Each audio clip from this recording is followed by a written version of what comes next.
So, like, the time that I'm recording this, it almost looks like, I have really, really good lighting right now. So, um, it's, you could say it is the golden hour, shall we say. Although this lighting does make me look like, just a bit more disheveled than I typically do. Almost, if you can say that I look like a demon. Uh, just, just tiny, tiny bit. Hey guys, what's going on? It's Daniel Strung from QuickTime Reactions, and I know I'm late to the party on this, but I had heard that this movie had been re-released in theaters, that they had made a sing-along version for this movie, and when I had heard that they were going to re-release the sing-along version again over the Halloween weekend, even though Halloween is today, but it will continue on until November 2nd. I had to come and see this because this movie has been getting all sorts of buzz. It's been getting so much praise from everybody. So I just had to check out what on earth is going on. I'm, of course, talking about K-pop Demon Hunters. This is, like I said, the animation hit of the year. This stars, I'm going to try and pronounce everyone's names as best as I can. Ardencho, An Hyo Seop, Danieldaekim, Mei Hong, Ji Young Yu, Kenjeong, as well as a couple of others, a whole host of others, I should say, as well in the cast. And this tells the story of a group, or I should say a K-pop group called Huntress. Rumi, Abby, and oh my gosh, why am I blanking on the third one? Oh my gosh. Anyway, the group is called Huntrix, and they are tasked with basically creating songs and making sure that the honmoon is there so that demons don't enter the world and start taking souls. However, a demonic K-pop boy band called the Saja Boys infiltrate the world, and they start trying to take away Huntrix's fans to try and get people's souls. So will Huntrix be able to stop them in time? We'll have to wait and see. So, like I said, this is the big animation movie of the year. It's been getting a lot of buzz. In fact, when I did my Ninja 2 review, one comment under it said, because I had said that Ninja 2 would probably be nominated for Best Animated Film and could potentially win it. But one of the comments under that review said, I'm thinking K-pop Demon Hunters is probably going to get that nod. And I agreed with that sentiment, even though at that point I hadn't seen the film yet. Well, I've seen it now, and I understand the hype because this movie was awesome. To start out with, whole voice cast, absolutely amazing, amazing job. And the animation, it somehow combined both American and Japanese animation. And what I mean by combining both styles is Sony did the animation for it. And if I were to describe what the animation is, I would say it's a combination of Spider-Verse and a little bit of Mitchell's and the Machines. I believe that's what the movie was called. It's a combination of both of those, and it works out really, really well. And from the Japanese animated side, it's like, the big animated expressions, like, I don't want to call it cornball effects, but like the goofy effects, like for instance when Huntrix encounters the Saja boys for the first time, um, they get like it's like corn stalks in their eyes or like abs in the eyes, and then it turns into like popcorn and stuff like that. Like that's something that you would see on an anime, not in like typical American animation. So that's why I say kind of a combination of American and Japanese animation there. The story in this, so I'm going to try and remember everyone's names here. Maggie Kang and Chris Applehans were the two that directed this movie, and they also have screenplay credits alongside Dania Jimenez and I can't remember. Oh yeah, Hannah Mc Mechnin.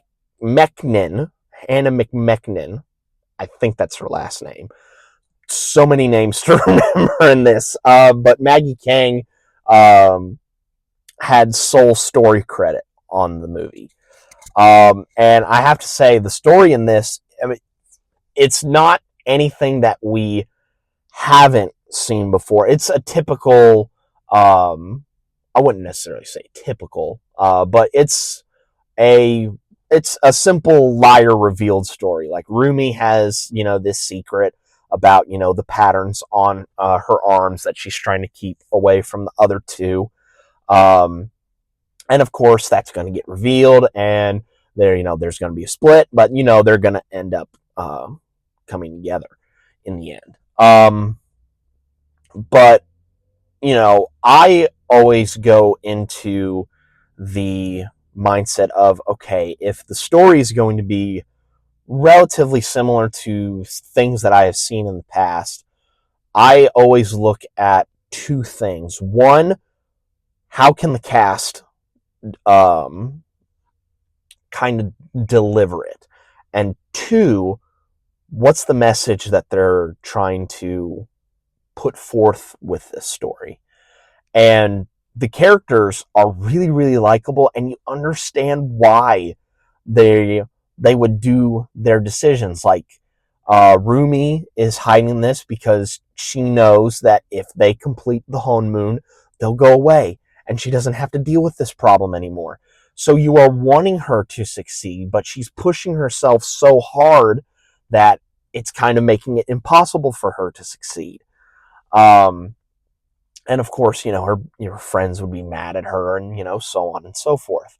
And then with our Saja boys, the head, I wouldn't necessarily, yeah, the head guy of the Saja boys, Ginu, I may be mispronouncing that, but he has a bit of a dark past to him. It was told to us in the beginning that he tried to get his family out of poverty. It worked, but then, of course, the big bad demon brings him down to basically serve him. But no, actually, he left his family behind, and so that guilt has been in his mind for a really, really long time. So both of our kind of heads of each K-pop group have a bit of baggage to them. And I also like the message that they conveyed in this movie, is that I think this was a line towards the tail end of the movie. It's like, our fears and our worries should not be portrayed or put forth into the world, because that is a sign of weakness.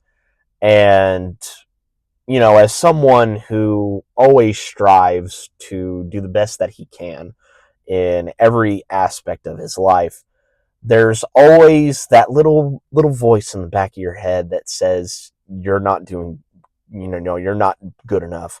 You're not doing the best that you can. You're a failure. Why are you doing this? Et cetera, et cetera, et cetera.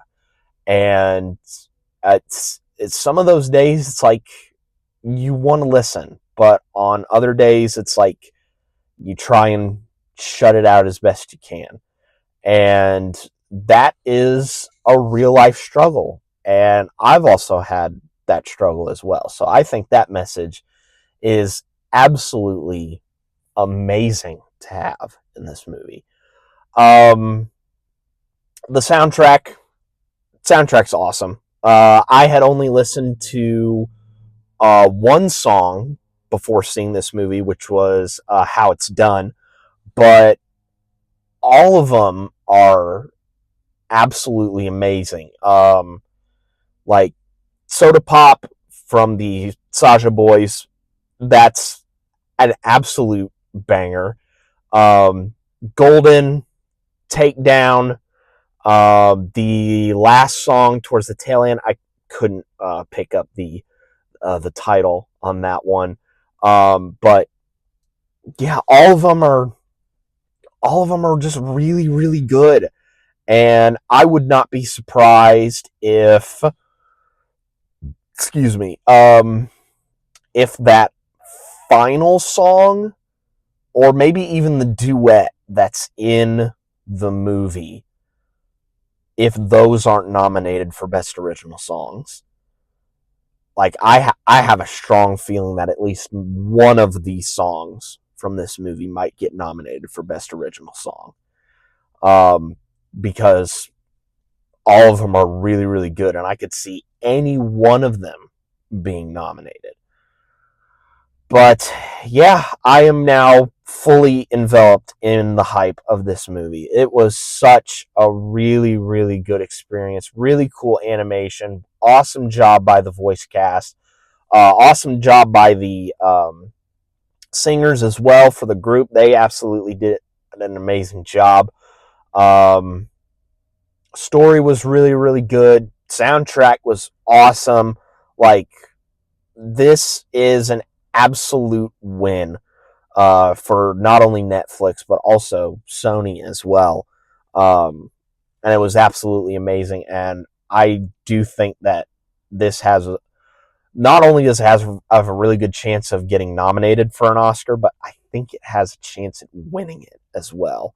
But we'll have to wait and see. But those are just my thoughts on K-pop Demon Hunters. Let me know down in the comments below, A, that I'm really late to this and I probably should have covered this sooner, and B, what were your thoughts on the movie as well. But I think that's pretty much it for me, guys.